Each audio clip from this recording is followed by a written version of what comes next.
Why are some doctors corrupt? Don't they have enough money? Well, in the developed countries they do, yet still sometimes they prioritize profit instead of patients. Why? Imagine that you are a doctor. First, as a young intern, you begin earning some money and you notice that now, for the first time in your life, you have some freedom. You can afford some things, not a lot, but enough to see that having money makes your life better. If you are one of the lucky ones, you also notice the level of empathy for your patients starts to grow. The more you see how people struggle with their medical issues, the deeper your appreciation gets when you are able to help them properly. If your career develops that way, you would probably never want to put money before your patients because you would lose half of the satisfaction you get from your job. And also, if you choose to make money a priority, even if we ignore the fact that you will be selling your soul, the material side of your life won't get that much better.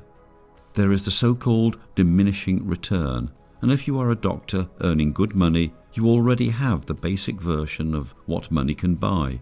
You have a house, a roof over your head, good food and money for a nice vacation. Whether or not you are lying on the beaches of Greece or the beaches of Bora Bora doesn't make much of a difference. However, if you lie on the beaches of Bora Bora knowing that when your vacation is over, you are going to go back to a job that in itself does not give you anything back, you would dread the end of your vacation every step of the way.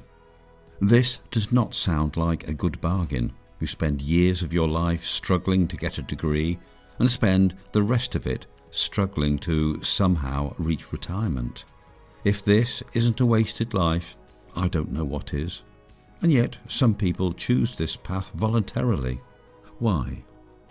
The reason is very simple. They don't know what they are missing. What do I mean?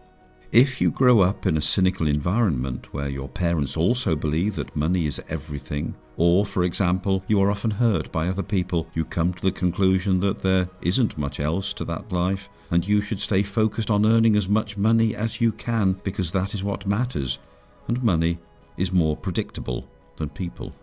So you basically never give yourself the chance to experience empathy and what it can bring to your life. Another scenario where people prioritize money occurs because of the flawed system of education and the pressure from corporations, which does not leave young doctors enough time to actually learn medicine properly. You basically don't actually get good at your job so that you can experience those moments where you are able to make someone's life a little better. You go to work dreading every moment of your day where you need to make a decision as a doctor. This is also a tragic life, full of fear and devoid of meaning. And here comes the worst part. The way the human mind works is not as simple as we very often think it is. If we delete a program from a computer, it's gone. But if we decide that we no longer need the approval of our fellow humans, or we don't need a sense of belonging to a greater good because, for example, we've been hurt, or we lack the skills or motivation, we cannot just erase the parts of our brain which instinctually need those things.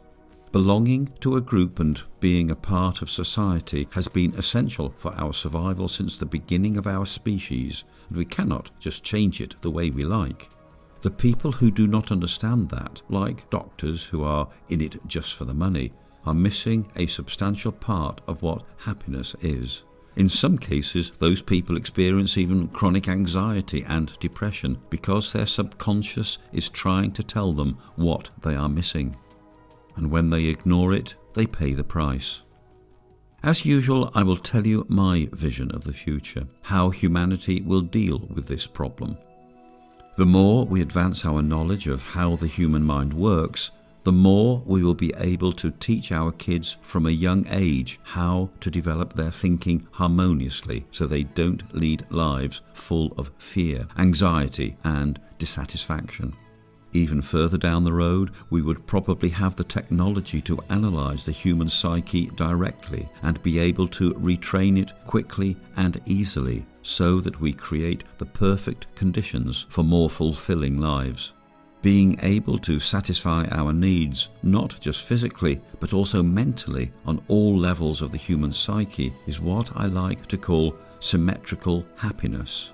I'm not aware that this term has already been established, so if it is, I would definitely appreciate it if you let me know in the comments below. I see happiness as starting a fire. You need small sticks and paper that light up easily in order to start a fire. These would be the material things you can simply buy with money. However, if you want the fire to keep burning, you need big logs that need more time to ignite. These things take time to develop, like the skills of a doctor or a teacher, which cannot be bought right away and bring you a whole new level of happiness that truly money can't buy.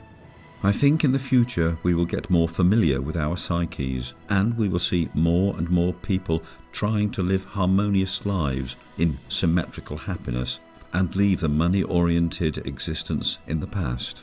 This, I think, could be an interesting future. Don't you? If we have managed to brighten your day a bit, give us a like so that the YouTube algorithm will be happy. Tell us what you think in the comments below and subscribe for more future thoughts.